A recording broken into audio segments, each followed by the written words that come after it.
Mall. Okay ka lang ba? As usual. As usual. Dito ba? Ako na, Suhe. Suhe. Okay.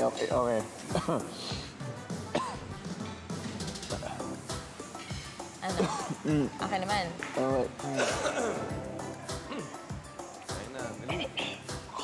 Okay na? Medyo wala. Sinag. Ano gawa mo dyan? Di naman niya mamamatay sa pagkatinik eh.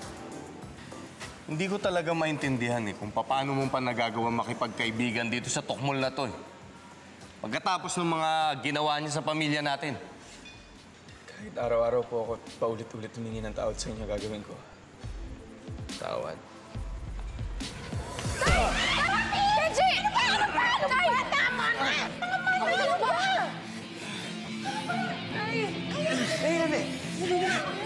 Sorry pasensya na.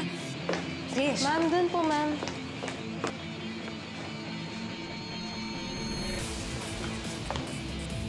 Nak, hindi pa si Benji yun?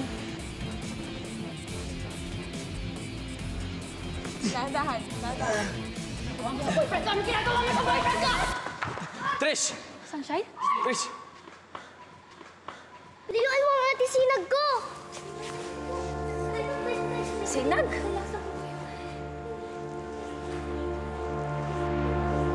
Yung ex niya, dating taga-Pelang. Sinong ex? Sinag? Sino si Sinag? She's part of my past at hindi na mahalaga yun. Benji, Sunshine?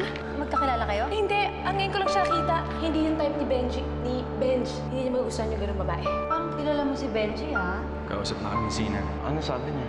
Wala no, kaya ka ganyan. Ikaw si Sinag?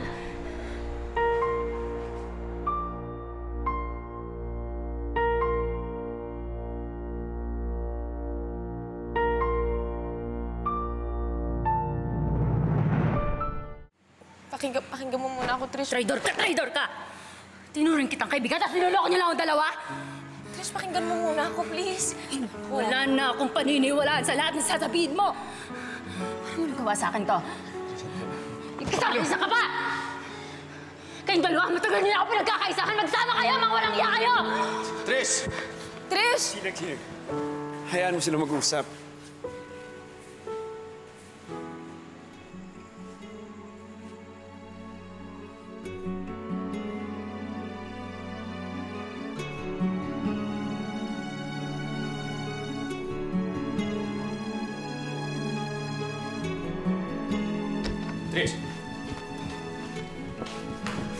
Trish! Ano ba? Ano ba ginawa mo sa akin? Hindi mo lang ako niloko, pinagmukha mo ba akong tanga? Inamin ko. Nagkamali kami sa'yo ni Sinag. Hindi namin nakwento yung tungkol sa nakaraan namin. Pero yun lang ang kasalanan namin sa'yo. Yun lang?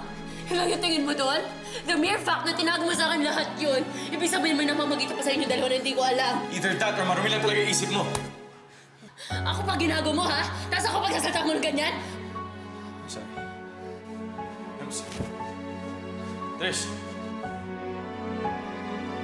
Magandang suite na ibigay niyo sa amin, ah. By station manager yung anak ko. Thank you. Oo, sige. Teka, hindi. Let's go. Anong let's go? Ikararating lang natin. Ayoko na magstay dito. Nakita mo naman yung nangyari, di ba? Hindi. Sige na. Dali niyo na yan doon. Sige na. Halika nga dito, maupo. Bakit pa kasi ikaw ang umiiyak? Ikaw ba ang nanloko? Ikaw ba ang nanakit? Hindi ba sila? Dapat kung merong umalis, sila yon, hindi ikaw. Besides, event mo ito. Akala ko kaya ko, May. Sakit. Iba pala talaga pag kaibigan mo yung nag-betray sa'yo. Sigurado ka bang kaibigan mo nga? Baka naman nakikipagkaibigan lang siya sa'yo para mapalapit siya kay Benji. Alam mo, anak, minsan may mga taong gagawin nila ang lahat, makuha lang ang gusto nila. Ang tanong, magpapatalo ka ba?